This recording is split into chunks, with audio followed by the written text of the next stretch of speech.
You ever feel like you're just constantly running, like you're in this race against the clock and you've forgotten how to just be? Well, today we're going to explore this idea, the wisdom of presence. And we're going to look for answers in a place we might not expect, the animal kingdom.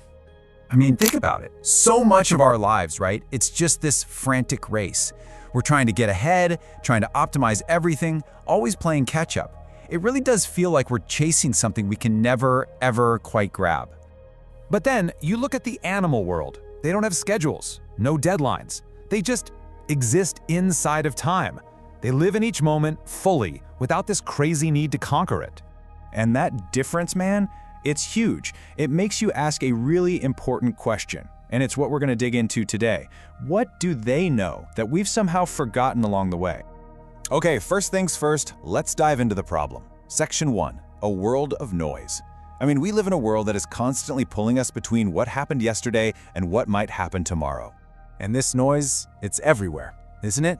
It's the ping, ping, ping of notifications. It's the pressure we put on ourselves and the pressure others put on us. It's all those expectations, that endless loop of overthinking, and of course, deadlines. Ugh. Each one is like a little string just pulling our attention away from where we actually are. So what happens? All that noise creates this, this mental displacement. You're physically here, right? But your mind? It's scattered all over the place. You're replaying some conversation from yesterday or stressing about a meeting next week. And that's the real problem, isn't it? Our minds are never here, never now. It's like we're living life on a 5-second delay or hitting fast forward, but we're almost never just pressing play.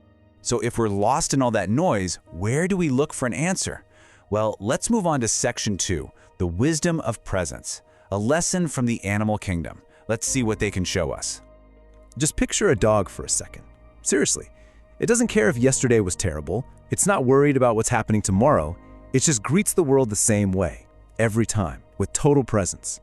And this presence, it's not some empty, zoned-out state. No, it's full of calm. It's this quiet awareness of everything around it. A dog isn't thinking about the walk, it's just on the walk. It's in the world, not just observing it from the outside. And this leads to a really cool idea. Section 3, simply free. This is the great animal advantage. It's not about being smarter or dumber. It's about a kind of freedom that I think we've lost. Just look at this comparison. On one side, you've got us, humans, trapped by all this stuff, regret, anxiety, constantly comparing ourselves to others, our thoughts just running wild. And on the other side, animals. They're just free from all of it. No regret, no anxiety about the future. It's a huge difference. Okay, let's make this super simple. Think about an animal, maybe a dog again. When it walks, it just walks. That's it. Its whole world, its whole being is just about walking. It's not mentally writing an email or stressing about paying a bill. The action is totally pure. It's just being. That's the core of it, right? This uncluttered way of existing, where there's no difference between the one doing the action and the action itself. And this is where we have to kind of flip our thinking. We tend to look at this and call it simple, right? Like it's less evolved. But what if being simply free isn't about being less intelligent? What if it's about being unburdened by all these mental traps we humans create for ourselves?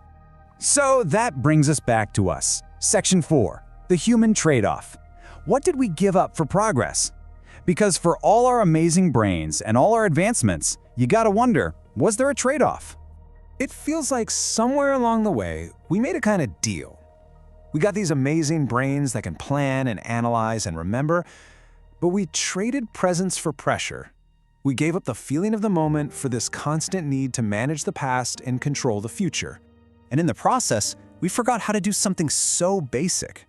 We forgot how to feel the moment, how to just exist, without a goal, without analyzing everything. It's like a muscle we just stopped using, and now we've forgotten how.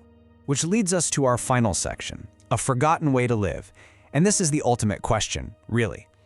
After looking at this whole trade-off, we're left with something that really makes you think, something that challenges everything we assume about ourselves. For pretty much all of human history, we've asked ourselves what makes humans intelligent, right? We've been so proud of our big, complex brains. We've seen it as the thing that makes us special, that makes us superior. But maybe that's been the wrong question all along. Maybe the real question we should be asking is, What is it about all our so-called intelligence that makes us forget how to truly live? How to actually be in the only moment that we ever really have, which is right now?